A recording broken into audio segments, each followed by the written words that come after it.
지난주에는 어떻게 했다 그랬어요? 한 마음을 품어서 그리고 이제 솔로몬 행각에서 함께 모여서 간절하게 기도할 때 성령의 역사가 일어나니 백성들에게 칭송을 받고 믿는 사람들이 매일매일 늘어나는 그런 놀라운 역사가 일어났다고 했습니다.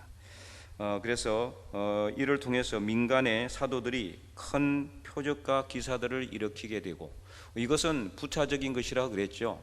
이것 때문에 사람들에게 칭송을 받고 믿는 사람들이 늘어난 것이 아니라 그들이 한 마음을 품고 같은 곳에 한 자리에 모여서 간절하게 기도할 때 성령께서 역사하심으로 말미암아 성령의 능력으로 믿는 사람들이 늘어나고 그들의 마음이 열려지고 결국에는 백성들에게 칭송을 받는 그런 일들이 일어난 것이라고 말씀을 드렸습니다.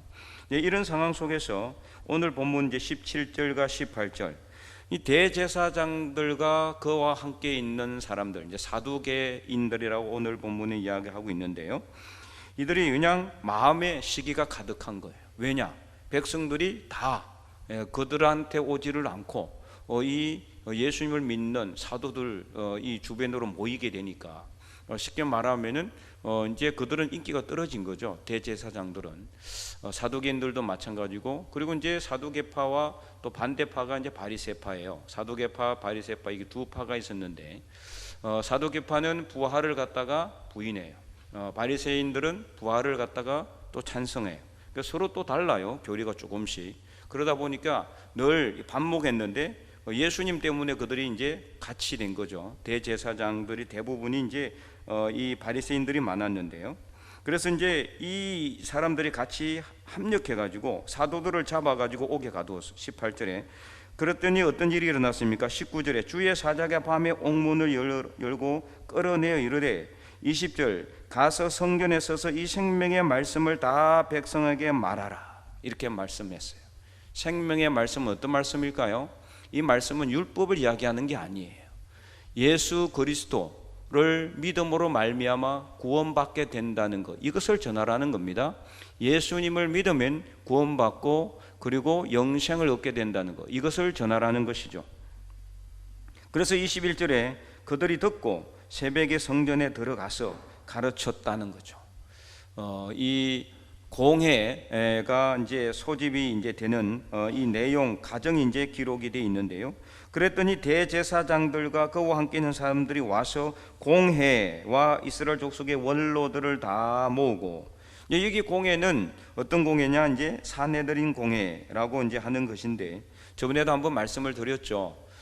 이 당시 이스라엘 이 나라는 지금처럼 뭐 이렇게 헌법, 이게 법하고 정치하고 서로 이렇게 분리되어 있는 게 아니었어요. 그냥 하나로 다 연결되어 있습니다. 사내들인 공회에서 그전에는 모든 것을 다 판결을 했었습니다. 그래서 이 사내들인 공회는 종교, 그 다음에 행정, 그 다음에 율법, 이 모든 것을 다 판단했던 곳이 바로 이 사내들인 공회입니다. 대제사장이 의장이고, 그 다음에 사두개인들, 이들은 이제 대제사장 가문 중에서 나와요. 또 바리새인들 역시 마찬가지입니다. 율법 학자들로 구성되어 있고, 그리고 장로들, 귀족 가문입니다. 족장 출신의 사람들이 이제 포함되어 있어요.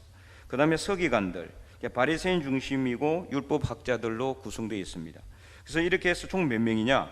총 71명이에요. 71명. 한두 사람도 아니고 71명. 그 대제사장이 의장이고, 그리고 70명이 쫙 도열해 있는 상황에 딱 서게 되면 여러분 어떻게 될까요? 이 주눅부터 먼저 들지 않겠어요? 다 그냥 대단한 사람들이, 오늘날로 말한다면 최고의 석학들, 최고의 재판관들, 최고의 정치 지도자들로만 구성되어 있는 사람들, 이 사람들이 딱 서 있는 상태에서 이 공회가 열려졌다. 그리고 21절에 사도들을 잡아오라고 이제 하니까, 사도를 잡으러 갔는데 아무도 없잖아요. 근데 뭐 이렇게 옥문이 무너진 것도 아니고 지키고 있는 경비병들이 죽은 것도 아니고 다 그대로인데 사람은 없는 거죠. 왜 그렇습니까? 성령께서 이 사도들을 끌어냈기 때문입니다. 그래서 이제 확인해 봤더니 성전에서 이 백성을 가르치고 있다라는 소식이 들렸어요. 그래서 성전에서 이 사람들을 끌고 왔어요. 27절에 끌어다가 공회 앞에 세우니 이제 대제사장이 묻습니다. 예수님의 이름 이야기도 하지 말라고 그랬는데 왜 하느냐, 이렇게 위협하고 있죠. 28절에 이르되 우리가 이 이름으로 사람을 가르치지 말라. 그러니까 예수님의 이름으로 사람을 가르치지 말라고 응금하였을 때 엄격하게 금하였는데 너희가 너희 가르침을 예루살렘에 가득하게 하니 이 사람의 피를 우리에게로 돌리고자 한다. 그러니까 예수님께서 죽은 그 이유를 자기들 탓으로 한다, 이런 식으로 이제 하는 거죠. 그래서 그렇게 하니까 베드로가 뭐라고 이야기해요? 당시 그 전에 베드로라면은 어떻습니까? 베드로는 예수님께서 잡혀갈 때 다른 제자들은 다 뿔뿔이 도망갔지만 베드로는 그래도 좀 이렇게 의리가 있었는지 따라가긴 하는데 어떻게 따라갔습니까? 멀찍이 따라갔어요. 멀찍이. 성경에 나와요. 멀찍이라는 단어가 분명히 나옵니다. 그러니까 가까이 따라가지도 못하고 저 멀리 혹시라도 들킬까 봐서 아주 어떻게 보면 차라리 도망가는 게 낫지 왜 멀찍이 왜 따라갔겠어요?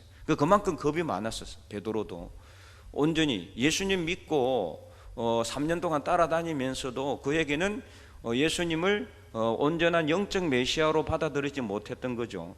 예수님께서 십자가에 못 박혀 돌아가시고 부활하시고 성전하신 후에 성령 강림의 역사가 있고 난 후에야 사도 베드로도 그때서야 비로소 예수님을 영적 메시아로 받아들이게 된 거죠. 그전에는 여전히 정치적인 메시아였습니다. 그래서 멀찍이 따라갔잖아요. 그리고 3번이나 예수님을 부인했잖아요. 그런 베드로가 아닙니까? 겁도 많고 그래서 예수님을 3번이나 부인했던 이 베드로가 이렇게 담대하게 뭐라고 이야기합니까? 오늘 본문 29절에 베드로와 사도들이 대답하여 이르되 사람보다 하나님께 순종하는 것이 마땅하니라. 그리고 30절에 너희가 나무에 달아 죽인 예수를 우리 조상의 하나님께서 살리셨다. 부활하셨다는 것을 분명히 증거하고 있어요. 또한 31절에 이스라엘에게 회개함과 죄사함을 주시려고 그를 오른손으로 높이사 임금과 구주로 삼으셨는데 이 모든 일이 다 우리가 증인이다. 증인. 그리고 또 한 가지를 분명히 이야기를 하고 있습니다. 그건 무슨 말씀입니까? 32절 후반절에 성령도 그러하니라. 성령께서 바로 가장 강력한 증거다. 지금 이렇게 되는 모든 일들, 자기들이 표적을 일으키고 기사를 일으키고 귀신을 쫓아내고 그런 놀라운 역사, 민간에 일어나는 이런 모든 역사는 다 성령께서 하시는 일이다. 성령께서, 우리가 한 일이 아니다. 성령께서 증인이라고 말하고 있는 거예요. 오늘 본문을 통해서 우리가 정말 어떻게 이런 일들이 가능하게 됐느냐, 한마디로 어떻게 성령께서 역사하시기 때문에 이런 일들이 가능하게 됐다는 것을 알 수가 있습니다. 자, 그런데 오늘 본문 말씀에 이렇게 사도 베드로가 담대하게 이 공회 앞에서도 주눅들지 않고 예수님을 증언할 수 있었던 것은 성령의 역사지만 또 중요한 것은 성령께서 역사하기 위한 가장 중요한 조건이 하나 있어요. 그게 바로 뭐냐? 순종입니다. 순종. 자, 그래서 29절 말씀을 다시 한번 큰 목소리로 한번 읽어볼까요? 29절 시작. 베드로와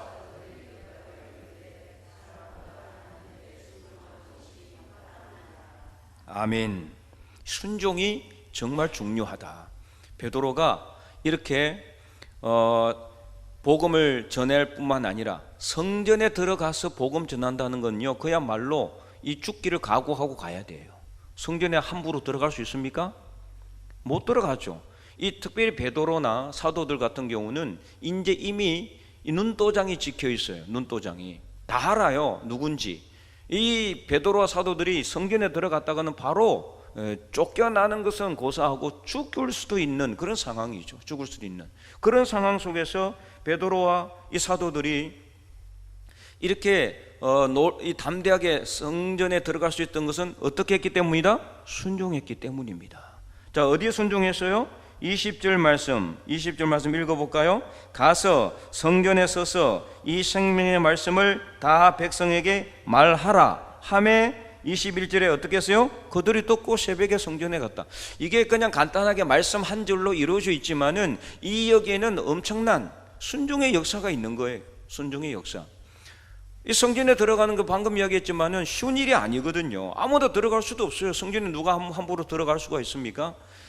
거기다가 백성들을 가르친다는 것 자체도 이것도 진짜 목숨을 걸이네. 이미 공회 앞에서 대제사장에게 어떤 위협을 받았어요? 다시는 예수님 이름 전하지 말라, 이렇게 딱 협박을 하고 풀어줬단 말이에요. 그렇기 때문에 예수님 이름 전하면 안 돼요. 백성들을 가르칠 수도 없는 상황이에요.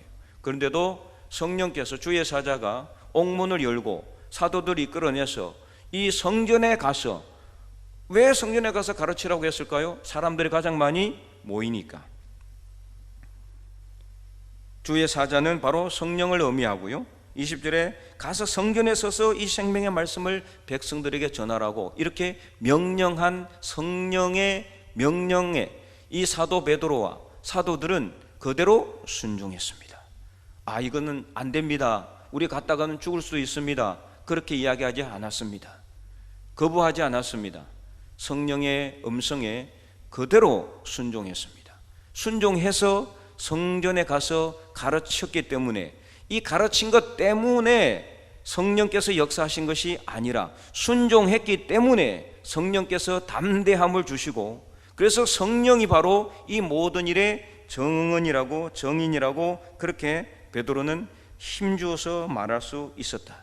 오늘 우리가 성령의 임재의 통로, 성령께서 어떻게 하면 우리 안에 임재하시느냐, 여러분 말씀을 드렸잖아요. 성령을 사모하고 함께 모이기를 기뻐하고 간절하게 기도하고, 그리고 예수 그리스도의 이름으로 예수님을 믿는 믿음이 흔들리지 않을 때, 하나님의 말씀을 들을 때 성령께서 우리에게 임재하신다고 했는데, 오늘 본문에는 한 가지 더 추가하고 있어요. 어떤 거요? 성령의 말씀, 하나님의 말씀에 어떻게 할 때? 순종할 때.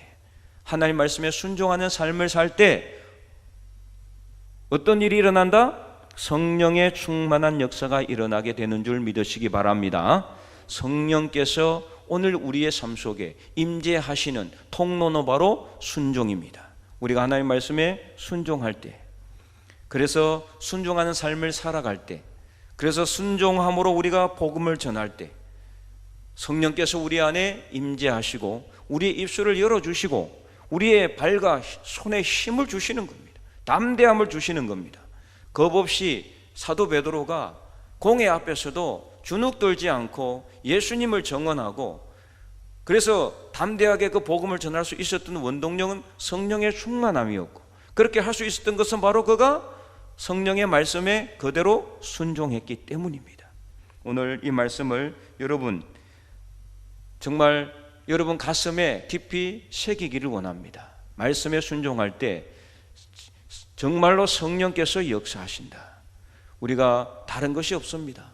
하나님 말씀에 그대로 순종하는 것이야말로 성령이 우리에게 임재하는 통로가 되는 줄 믿으시기 바랍니다. 그래서 하나님 말씀에 순종하는 삶을 살아야 돼요.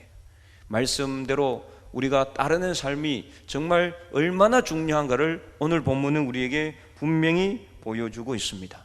이 살기등등한 공회 앞에서 전혀 주눅 들지 않고 목숨의 경각이 왔다 갔다 할 수 있는 그런 상황 속에서도 전혀 개의치 않고 담대하게 복음을 전할 수 있는 것은 성령께서 함께 하신다는 것을 사도 베드로는 확신했기 때문입니다. 그래서 이 혼탁하고 혼란한 시대 속에서 우리에게 성령께서 언제 임재하시느냐? 바로 말씀에 순종할 때다. 오늘 우리가 하나님 말씀에 순종하여 이 자리에 나온 줄로 믿습니다. 그럼 오늘 우리 모든 여러분의 심령 안에 성령께서 함께 하실 줄 믿으시기 바랍니다. 성령께서 역사하시면은 모든 기적의 역사가 일어납니다. 불가능한 것이 가능하게 됩니다. 질병이 치유되고 회복되는 역사가 일어납니다. 귀신이 떠나가고 모든 문제가 풀리는 역사가 일어날 줄 믿으시기 바랍니다. 특별히 우리가 기도하는 안 믿는 사람들의 그 마음의 문을 누가 열어줍니까? 성령께서만 열어줄 수가 있습니다. 우리는 힘이 없습니다. 어떤 것으로도 열 수가 없습니다. 성령께서 열어주셔야 그 마음의 문이 열리는 겁니다. 그래서 우리가 성령의 말씀에, 하나님의 말씀에 간절히 우리가 기도만 할 뿐만 아니라 순종하는 삶을 통해서 성령의 충만함으로 복음 전하고자 하는 사람들의 마음의 문이 활짝 열렸어. 믿는 사람들이 매일매일 늘어나는 놀라운 구원의 역사가 오늘 저와 여러분을 통해서 흥왕하게 일어날 수 있기를 주님의 이름으로 간절히 축원드립니다.